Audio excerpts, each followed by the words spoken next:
Care to Chat. Hello and welcome to the Northern Ireland Social Care Council's popular podcast, Care to Chat.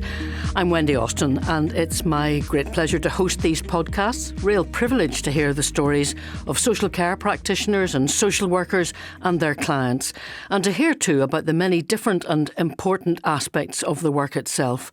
There's a huge range of situations in which they come into play, from domiciliary care to complex areas like criminal justice, from early years to end of life.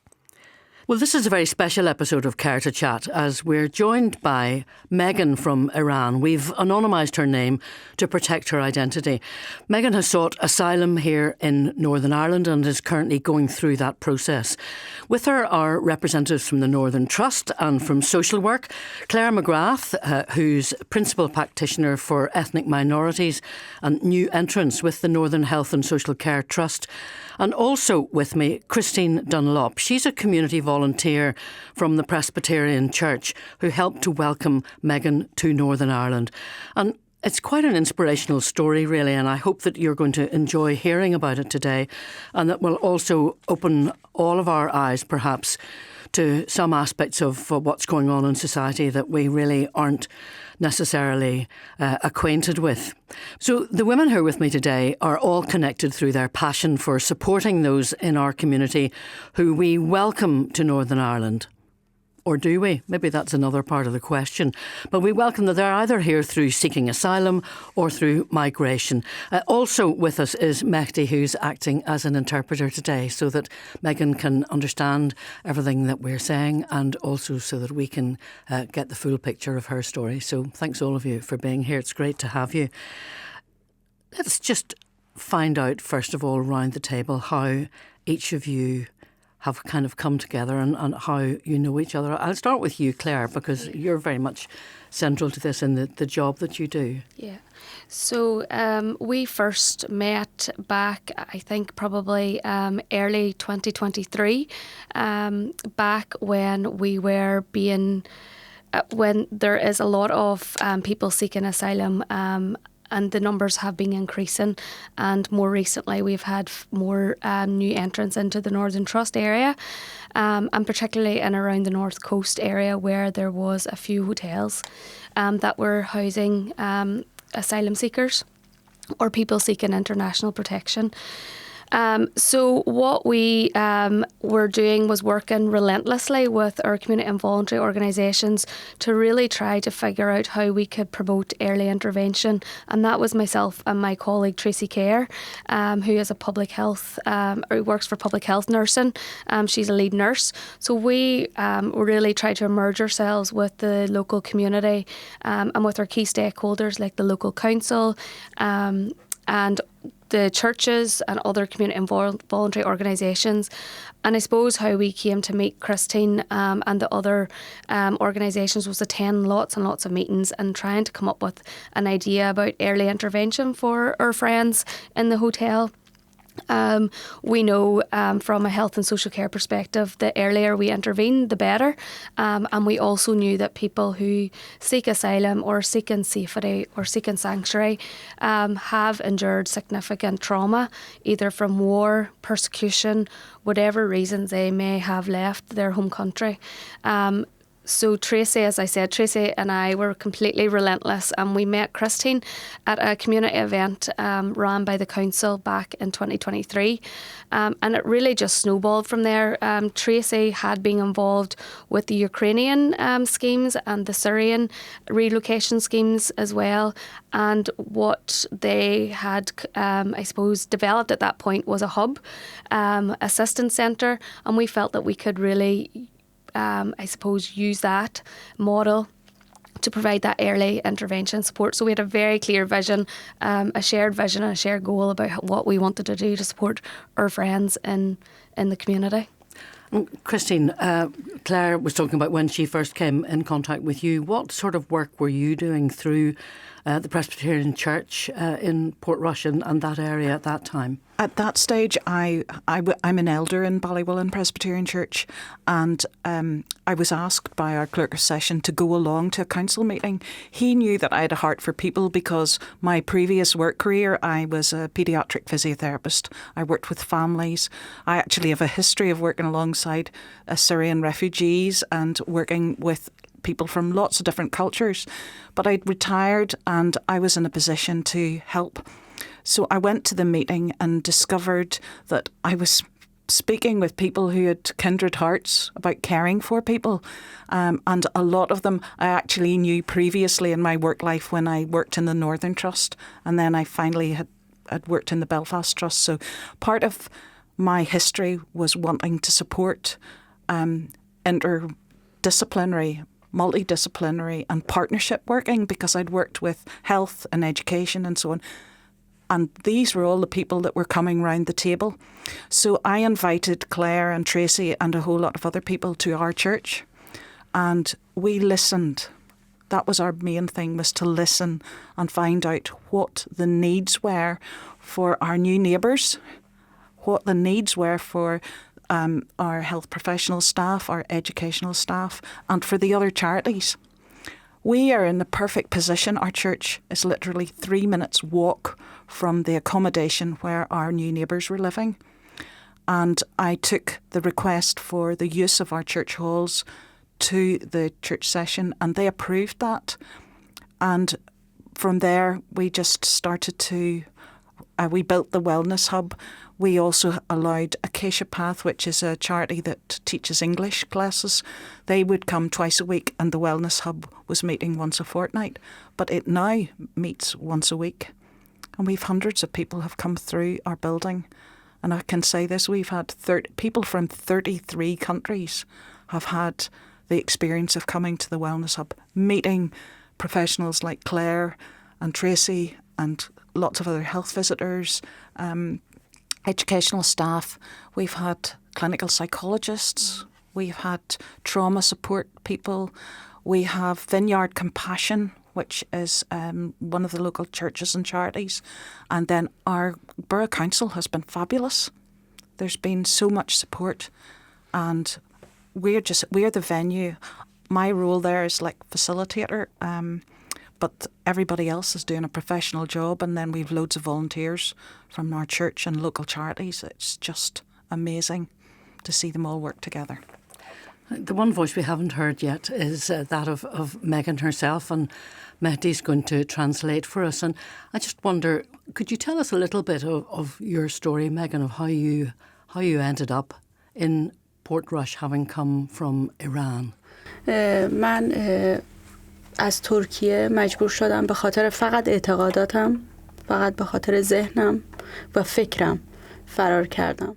Because of my beliefs, I flee Turkey, and we separated by agents. My husband went to London, and my daughter and I came here to Portrush. Our life was in danger, and because of that, we flee Turkey to find a safe place. چون وقتی که جون در خطر باشه دیگه تصمیم میگیری فقط یه جای امن بری. And do you feel safe in Portrush?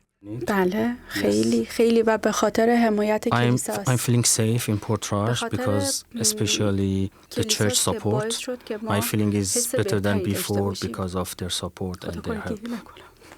I'm trying to not cry as well. Yes. Well, you're doing very well, so congratulations on that.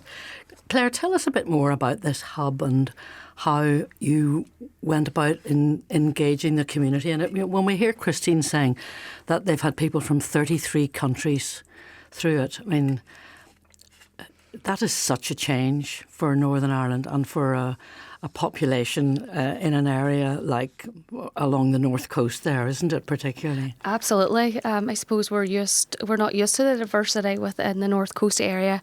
I suppose just to set some context, as I said, there's 2 hotels within that area, one primarily for meals, but for a health and social care perspective, I sit under children's services, and my primary focus, myself and Tracy's, has been children and families in the other hotel or the other accommodation. So we really felt that there was massive gaps in terms of health and social care needs, educational needs, but also social needs. People had very limited English. They didn't know the area. As Megan has outlined there, she felt, I suppose, that they feel unsafe before you arrive. So it's trying to develop connections from the very outset. From our experience, what we have found is when people have that first connection, and it's a positive connection, that has a long and lasting impact on people. So that once they move, because people do not stay in these accommodations for long periods of time, we have a very small opportunity to make a small difference, but that can be huge in terms of the support that people may access later on down the line and feel confident that they can reach out for that support. So essentially what we did was, as Christine alluded to, we had been at a council meeting. We then went and met with Christine and my colleague Tracy. We also had our educational staff there as well from the Education Authority. And we really talked about the idea of devising this one-stop shop where you would have all of your needs met, and it would happen once a fortnight, where people from the accommodation would come over to the church and we would ensure that their health and social care needs were met, educational needs and anything else. People are literally arriving with the clothes on their back. People do not have clean underwear. There was a guy a couple of weeks ago who had no shoes. He had swapped his shoes for food in a camp in Cali. So we are dealing with really basic care needs, or basic needs not being met. So we felt that that was an opportunity to meet those needs at the earliest point. But I suppose then we soon figured out that this was more than health and social care. We talk a lot about our health population and about, I suppose, mental health. So it became more of a social hub as opposed to that one-stop shop where it was very statutory heavy with lots of professionals there. It has become so much more, and Megan can probably speak on her own behalf about the opportunities that have come from the hub. We have another example where we brought in another organisation to facilitate culturally appropriate activities such as music, dance, art. We all know that that is therapeutic, and that's what people need. They have no other social outlet because they've no finances. People that live in hotel receive £9 per week for other, like their food is provided, their bed is provided. But £9 a week to live on, and in this day and age, in terms of the cost of living, it cannot aid anything else. So we felt that that was a way to promote social opportunities, which is huge in developing people's confidence and safety. And it has created massive opportunities. We have a guy who has joined a band and has been touring through the region. He has now got his refugee status and is doing incredibly well. And then Megan has had massive opportunities as well, which she can speak about. But really the hub has emerged into something completely different than what we had anticipated, but is so positive. Christine alluded to that we were running that on a fortnightly basis, and we used to have to actually go and get people and bring them to the hub. But actually we are now running that on a weekly basis. Some days we have at least 80 people potentially in the one room in the church, and we are providing activities such as football for the boys and the males. There is play, there's table tennis, there is arts and crafts, there is music, but there is also space for myself and Tracy and the nurses and the education staff to really hone in on that early intervention. And we're doing really we're dealing with really complex issues as well in terms of what people's trauma has been, honour-based violence, domestic abuse, so-called honour-based killings. We've had disclosures of that as well, and also complex discussions around FGM, which is a massive thing that is happening within our community that we aren't even aware. So we are dealing with really complex issues in amongst this real social hub that is vibrant, that is meeting people's cultural needs, and it is connecting people to our local people. So there is lots of integration that is organically and naturally happening.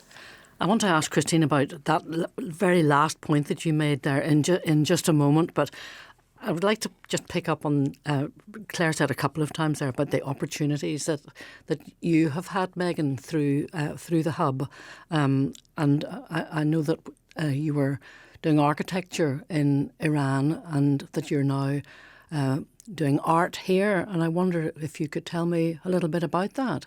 من فکر میکنم حالا که این میکروفونو دارم I have to say they are very supportive to talk on just myself. I prefer also to ask them to share about my feeling, about my experience as well. In Iran, I couldn't continue because of some situation. I was an educated woman, but couldn't continue in Iran, in my country. But when I came here, and because of a very simple painting, they found that I am a good artist and they care about that. They just gave some good feeling like Christine, Claire and so on to me that continue my arts here. Most of the immigrants here, maybe they had a very good life in their countries, but they forced to flee their countries and immigrate here, and they have to accept the new situation here. I'm very well now because of their support, because I can share my feeling here, and I have to say thank you for their support and help. ممنونم به خاطری که به من موقعیت دادن و من میتونم این احساساتمو بگم. و یه چیز دیگه و حالا هر کی میاد And when I saw a new immigrant here, when I found that they are not in a good mood, I just hug them and I'm telling them that this is a safe place, don't worry about anything, this is a safe place, be relaxed. Megan got very upset there, and understandably so. Christine, I mean, what she's had to do and her family have had to do is unimaginable, I think, for most of us, isn't it?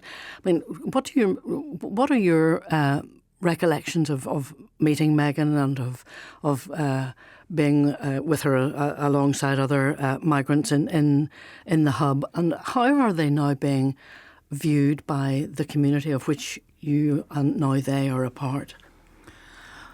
Well, before the hub started, I was given some cultural awareness training.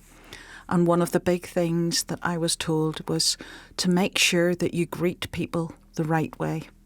And as we all know, you only get one chance to make a first impression.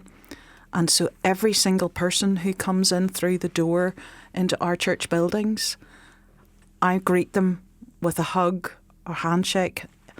And that was the first time I met Megan. I hugged her. And I don't know when was the last time anybody had hugged her, but that was part of the thing that I could do. And then she went into one of the rooms, and she was a very sad young woman, very sad. She didn't have very much English at the time. She was extremely quiet. She had her daughter with her, and I felt she was really reserved, and I knew she was carrying a burden of pain. I didn't know. And one of the things that I don't do, I don't ask anything about anybody's background. I just accept them. Everybody made in God's image need to be loved and cared for.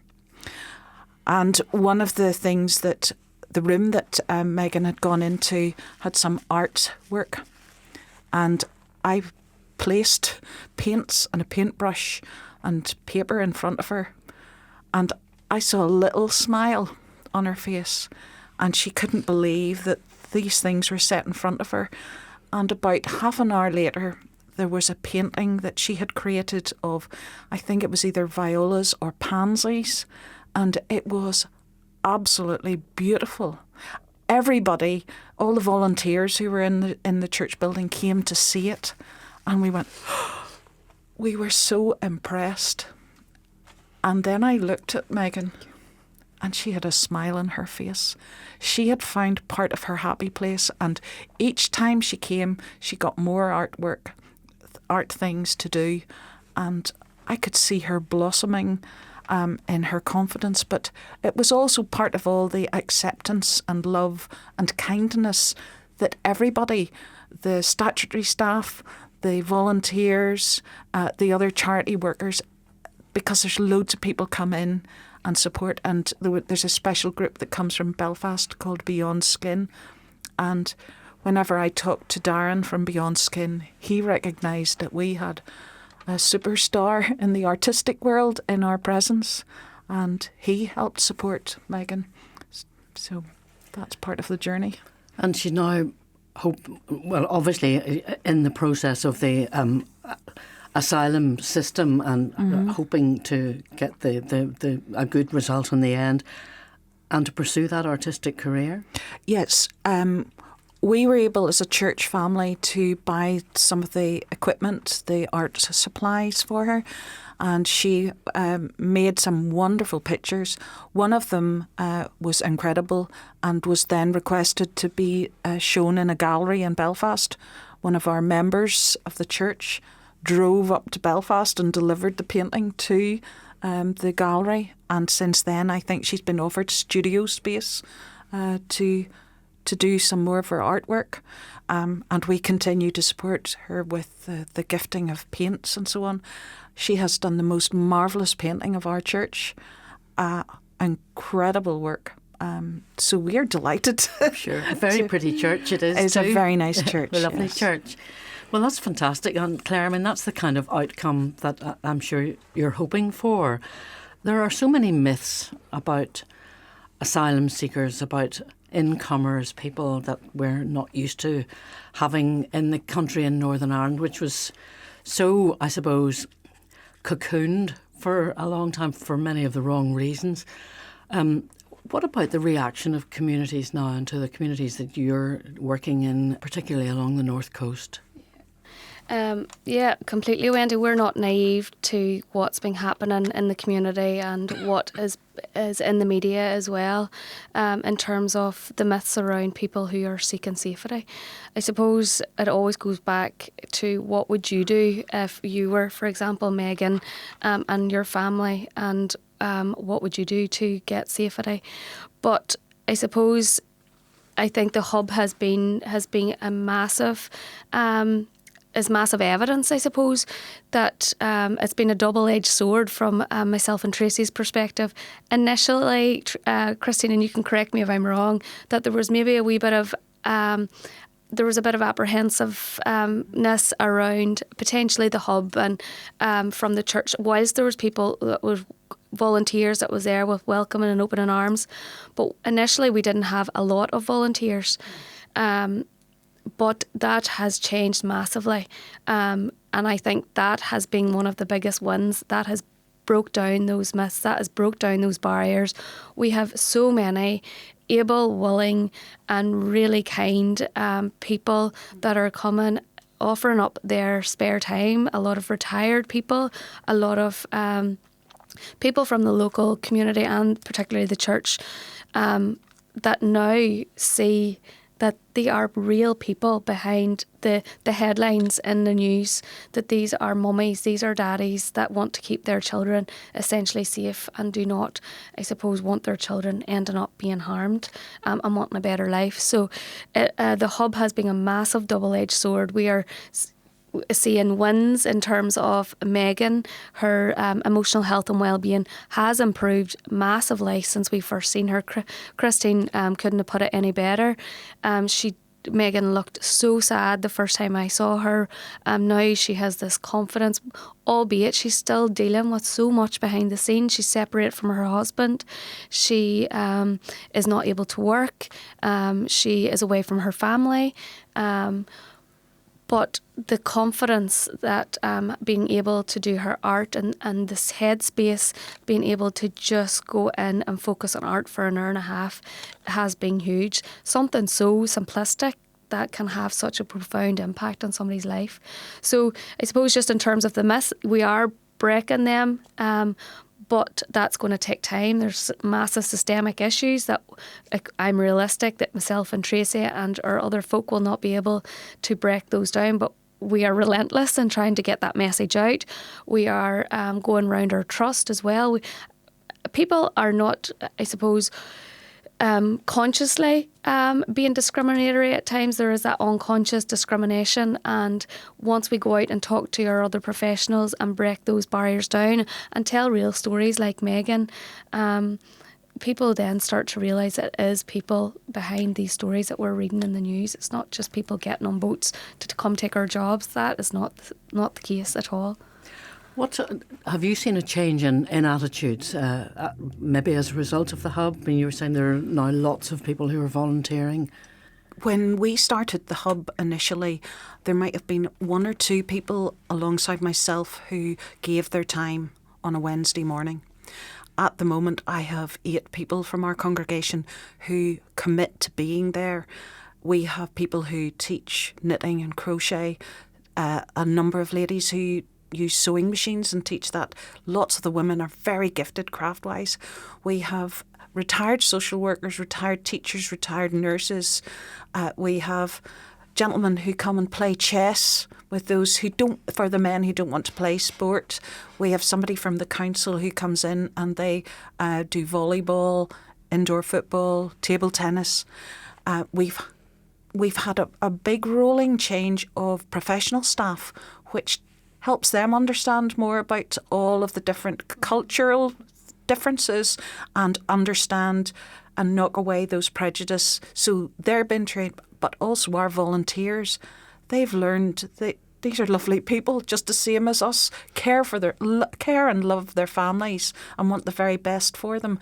And so we've had up to 17 people come along, and we have now an opportunity for other churches and other community groups to support us as well. One of our biggest helpers is Reach Portrush, which is a community group that bring every week fresh fruit and something to eat for the folks to have alongside all of the various things that they have in the hotel.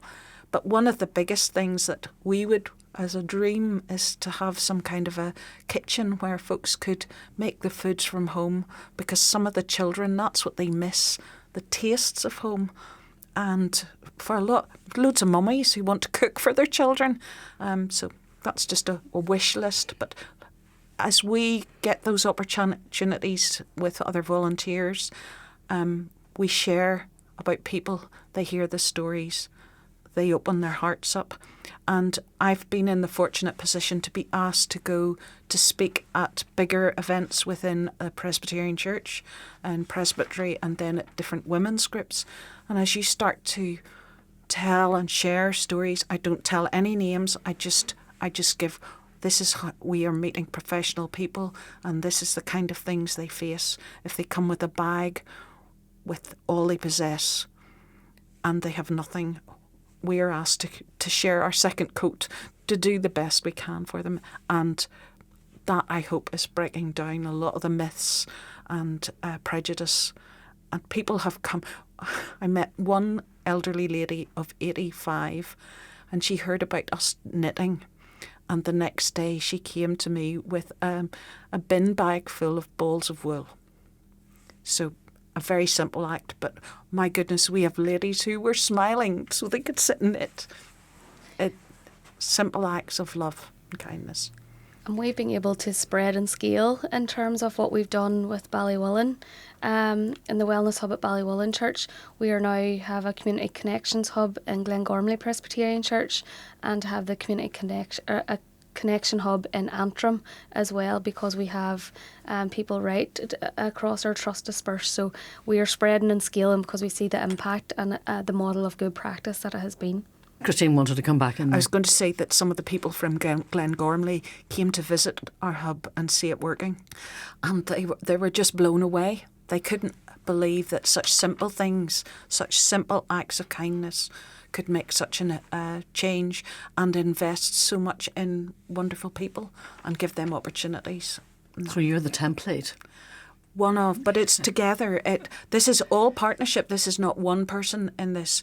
There's no I in team. We have worked really well as a team, I think that, isn't that right, Claire? Yeah, absolutely. And I suppose the relationships and the partnerships that have been developed along the way has been huge, and it's a model of really, really good practice. Now it's about looking at sustainability moving forward and what that's going to look like, because the system's ever changing, so we have to be agile and we have to react. I feel that we're always trying to be reactive and we can't be proactive sometimes, and that's frustrating, but we're trying to scan the horizon and seeing what's coming ahead and how can we plan for that in the future. So again, it just goes back to those connections, and we've already those community relationships established, so we know we can be agile and building that as well as we move forward. So, and Megan, what are your hopes now for the future?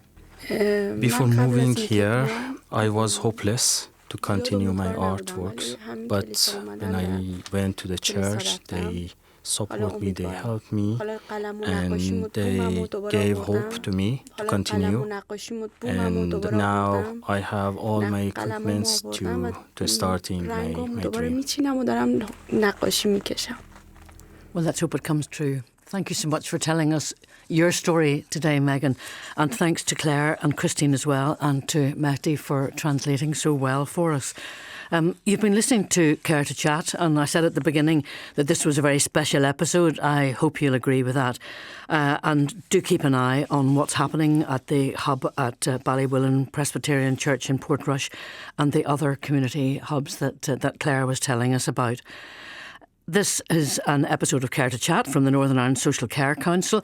You'll get lots of information on all kinds of different topics on the Social Care Council website, and you'll also be able to find all the previous episodes of Care to Chat as well. Make sure that you subscribe, it is free. You can rate us and, of course, tell all your friends and colleagues. Thanks very much for listening.